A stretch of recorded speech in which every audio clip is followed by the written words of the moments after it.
नमस्कार, स्वागत है आपका कैपिटल टीवी में। केजरीवाल के चहेते मंत्री सत्येंद्र जैन की तिहाड़ जेल जाने के बाद भी मुश्किलें कम होने का नाम नहीं ले रही हैं। एक बार फिर ईडी ने सत्येंद्र जैन के 10 ठिकानों पर छापेमारी की। इससे पहले 6 जून को भी एक बड़ी छापेमारी जैन के कारोबारियों के यहां की गई थी। ईडी की इस छापेमारी से आम आदमी पार्टी में खलबली मच गई है और कई नेता बौखला रहे हैं। देखिए इस रिपोर्ट में।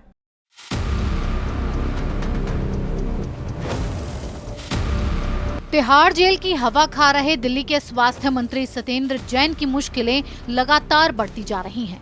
मनी लॉन्ड्रिंग केस में गिरफ्तार सत्येंद्र जैन के कई ठिकानों पर ईडी ने एक बार फिर छापेमारी की है। ये तीसरी बार है जब उनके ठिकानों पर छापेमारी हुई है। ईडी की छापेमारी सत्येंद्र जैन, उनकी पत्नी पूनम जैन और उनके सहयोगियों के साथ दूसरे लोगों के परिसरों पर छापे मारे गए हैं। इन सभी पर मनी लॉन्ड्रिंग में शामिल होने का आरोप है। सत्येंद्र जैन के दिल्ली स्थित करीब 10 ठिकानों पर ईडी ने सर्च अभियान चलाया है। इससे पहले 6 जून को सत्येंद्र जैन के साथ हवाला ऑपरेटर्स के ठिकानों को भी ईडी ने खंगाला था और ईडी को छापेमारी में कई आपत्तिजनक दस्तावेज और डिजिटल रिकॉर्ड्स मिले, जिन्हें जब्त कर लिया गया।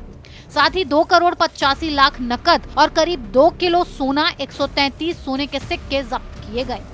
आपको बता दें कि ईडी ने मनी लॉन्ड्रिंग के मामले में सत्येंद्र जैन को 30 मई को गिरफ्तार किया था। गिरफ्तारी के बाद सत्येंद्र जैन को कोर्ट में पेश किया गया। कोर्ट ने दिल्ली सरकार के मंत्री सत्येंद्र जैन को 9 जून तक ईडी की हिरासत में भेज दिया था। ईडी सत्येंद्र जैन को हिरासत में लेकर पूछताछ कर रही थी, जिसमें इस भ्रष्टाचार के खुलासे की उम्मीद है।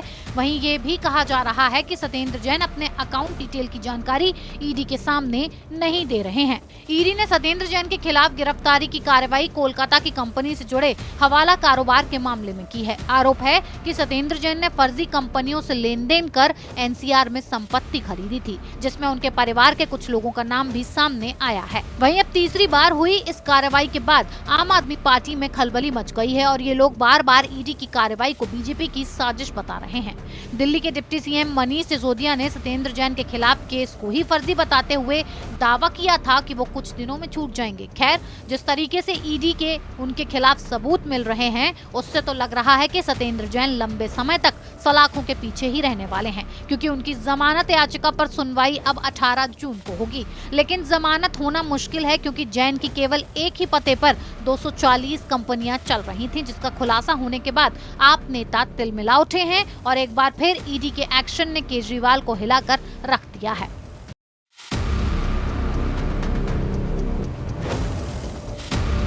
केजरीवाल के चहेते मंत्री सत्येंद्र जैन के घर की एक बार फिर ईडी ने तलाशी ली है। इसके साथ ही उनकी पत्नी और करीबियों की संपत्ति पर ईडी सख्त है। ये कार्रवाई भी मनी लॉन्ड्रिंग के तहत की गई है।